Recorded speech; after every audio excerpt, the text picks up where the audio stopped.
Selamat pagi buat anak-anak kami kelas 7. Kembali kita masuk pada hari ini. Materi kita pada pertemuan ini yaitu mengenai arti dosa. Pada bab sebelumnya kita sudah mempelajari mengenai materi baptisan sebagai tanda menjadi milik Kristus. Pada pertemuan hari ini kita akan masuk dengan materi yang baru yaitu dosa dan pertobatan. Yang pertama kita akan masuk dengan arti dosa. Dalam Kamus Besar Bahasa Indonesia, dosa diartikan sebagai perbuatan yang melanggar hukum Tuhan atau norma agama. Juga diartikan sebagai perbuatan yang salah terhadap orang tua, adat, negara, dan sebagainya. Menurut Alkitab, dosa adalah segala bentuk pelanggaran terhadap perintah Tuhan, seperti yang diungkapkan oleh Daud dalam pengakuannya bahwa hanya terhadap Allah saja ia berdosa, Mazmur 51 ayat 6. Yohanes menegaskan bahwa dosa adalah pelanggaran terhadap hukum Allah, 1 Yohanes 3 ayat 4. Akibat tindakan dosa adalah yang pertama, dosa menyebabkan kerusakan moral di dalam diri manusia yang menentang semua kehendak baik manusia. Yang kedua, dosa menyebabkan manusia menginginkan kesenangan diri sendiri tanpa menghiraukan kesejahteraan orang lain atau perintah Allah. Sikap ini mengakibatkan kekerasan dan kekejaman kepada orang lain dan pemberontakan terhadap Allah dan hukumnya. Akibat yang ketiga, dosa membuat manusia menolak untuk tunduk kepada Allah dan firman-Nya. Dosa adalah perseteruan dengan Allah dan ketidaktaatan kepadanya. Yang keempat, dosa menyebabkan kita senang melakukan ketidakadilan.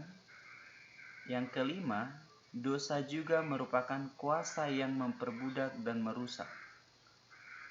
Dosa berakar dalam keinginan manusia yang serakah. Dan yang keenam, akibat tindakan dosa adalah dosa memasuki umat manusia melalui Adam. Hubungan manusia dengan Allah yang pada mulanya baik menjadi terputus. Manusia membutuhkan perantara untuk bertemu dengan Allah karena hidup manusia sudah tercemar. Ada beberapa akibat dosa yang dapat dikemukakan seperti berikut. Yang pertama, akibat dosa. Dosa mengakibatkan hubungan manusia dengan Allah menjadi rusak. Setelah Adam dan Hawa berdosa, mereka tidak dapat bertemu dengan Allah. Ketika mereka mendengar suaranya, mereka ketakutan dan bersembunyi. Akibat yang kedua, dosa mengakibatkan konflik dalam diri seseorang seperti racun yang mematikan. Dosa meracuni seluruh sistem dalam diri kita. Hati kita menjadi ternoda oleh dosa. Sifat alami menjadi rusak. Kita tidak dapat melakukan sesuatu yang seharusnya dilakukan. Kita terbebani dengan perasaan bersalah dan damai sejahtera hilang dari hidup manusia. Misalnya, ketika kamu melakukan kesalahan, meskipun orang lain tidak mengetahuinya, tetapi kamu selalu dikejar oleh rasa bersalah. Akibat yang ketiga, dosa mengakibatkan rusaknya hubungan manusia dengan sesama dan dengan alam. Ketika dosa berkuasa dalam hidup kita, hubungan kita dengan sesama, dengan alam, dan ciptaan lainnya menjadi rusak. Konflik terjadi di rumah tangga, masyarakat, dan di antara bangsa-bangsa. Akibat dari konflik ini dapat seringkali diikuti oleh kekerasan dan peperangan antar bangsa, rusaknya alam dan merusaknya hidup manusia jadi terancam oleh alam yang telah rusak. Misalnya, penggundulan hutan yang berperan sebagai humus penahan air hujan. Akibatnya terjadi banjir yang merugikan manusia. Jika terjadi dalam skala besar, banjir dapat merenggut jiwa manusia. Yang keempat, akibat dosa. Dosa menyebabkan manusia menghadapi kematian secara rohani. Banyak orang berpikir bahwa kematian merupakan akhir dari segalanya dan kesalahan yang dilakukan akan terlupakan. Namun faktanya tidaklah demikian. Tindakan Allah setelah manusia jatuh ke dalam dosa ada 4. Yang pertama, tindakan pertama, Allah setelah manusia berdosa, Allah mencari dan memanggil manusia. Setelah jatuh ke dalam dosa, manusia menyembunyikan dirinya dari hadapan Allah karena ketakutan. Namun Allah memanggil manusia dan berfirman kepadanya, "Di manakah engkau?" Tindakan yang kedua adalah meminta pertanggungjawaban kepada manusia atas perbuatannya. Tindakan ketiga adalah mengadili manusia. Tuhan Allah bertindak sebagai seorang hakim yang memutuskan sebuah perkara. Perempuan akan mengalami kesakitan ketika mengandung dan melahirkan anak. Laki-laki akan mencari rezeki dengan susah payah dan mengalami banyak kegagalan selama hidupnya.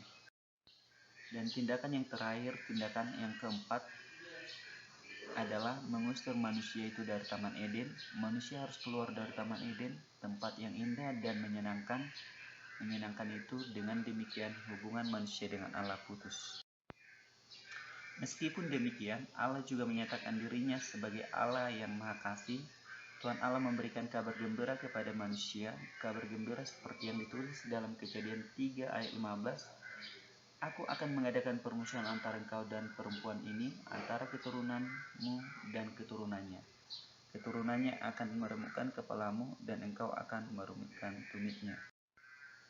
Maksudnya, akan terjadi permusuhan antara keturunan perempuan dan keturunan ular. Permusuhan ini akan berakhir dengan kemenangan keturunan perempuan. Keturunan perempuan akan meremukkan kepala ular.